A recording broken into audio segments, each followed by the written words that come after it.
Veszélyeztetett fajok. Kihalóban lévő állatok.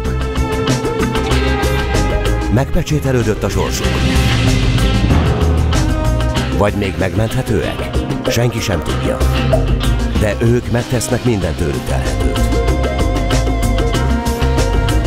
Fejjel a fajnak. Előfordulása: fővárosi állatkert. Foglalkozása: elefántbika. Testsúlya: 4000 kg. Neve: Elephas maximus. Beceneve: Assam. Előfordulási helye: fővárosi állatkert. Foglalkozása: elefántgondozó. Neve: Pintér Károly. Beceneve: Gyapi. Gyapi és Assam.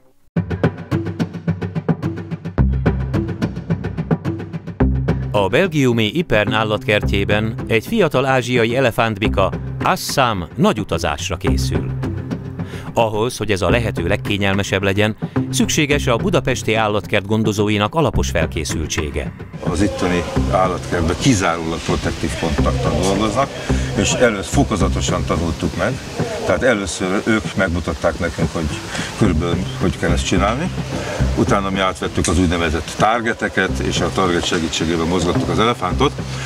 Megkértük őket arra, hogy az esetleges hibákat javítsák ki rögtön a helyszínen, és akkor szép lassan napról napra sikerült elsajátítani. Nem mondom azt, hogy teljesen, mert közel sincs, rengeteget kell még gyakorolni Budapesten, de az alapjainak a nagy részét elsajátítottuk, illetve talán egy bizonyos szintet elértünk ezzel a PC technológiával, illetve a targets használattal.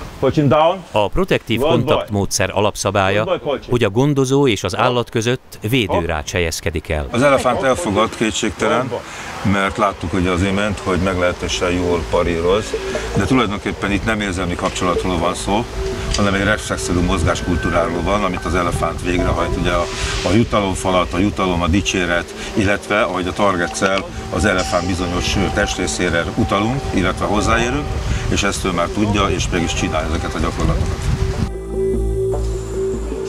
Mielőtt elkezdődne a pedikűr, az állat lábait meg kell tisztítani. Ezt bármelyik szépségszalonban így csinálnák. Láthatjuk, hogy az elefántában vannak ilyen kis lukacskák, tulajdonképpen ez az eredeti talp, és arra törekszünk, hogy ezt a réteget levágva egy viszonylag sima felületet kapjunk, és a körmöket is ugye le kell reszelnünk a végeit, hogy az elefánt ne a körmei áldjon, hanem a talpán. Attól függ, hogy ugye milyen a lába az elefántnak, hogy bírja a kiképzést, hogy bírja magát a munkát. 1 óra körülbelül ilyen esetben, amikor még jó az elefánt, tehát még türelmes, aztán tartunk szüneteket, ezzel a PC technológiával nagyon sokat el lehet érni, és volt már a példa, hogy egy több órán keresztül körmöltük a lábát, és mindenféle különösebb probléma nélkül türelmes volt, nagyon jól tűrte. Ez mondjuk alapvető ennél a technológiánál, hogy a pozíciókat az állatnak el kell fogadni, amit az ápoló mond.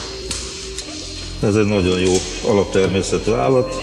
Amikor látjuk már, hogy kicsit nehezebben viseli ezt a pozíciót, akkor meg kell dicsérni, el kell engedni 1-2 percig, és akkor néhány perc után ismételten visszakérjük tőle ezt a pozíciót. A protektív kontaktmódszerben kiemelt szerepe van a vezényszavaknak. Ezekkel kell elérni, hogy az állat olyan testhelyzetet vegyen fel, ami lehetővé tesz egy orvosi vizsgálatot, vagy valamilyen ápolási munkát. Good boy. Good boy.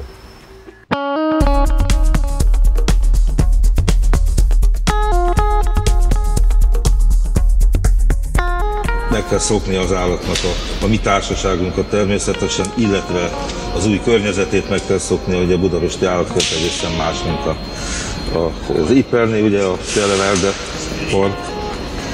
Mások az ápolók, sok információ fogja érni az elefántot, amit neki fel kell dolgoznia. És reméljük, hogy elég erős idegrendszerű, és gondoljuk azt, hogy nem lesz semmi gond vele.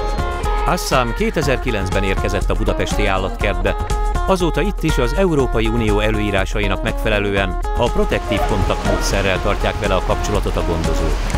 Láthatóan sikeresen, hiszen Assam jól érzi magát új otthonában.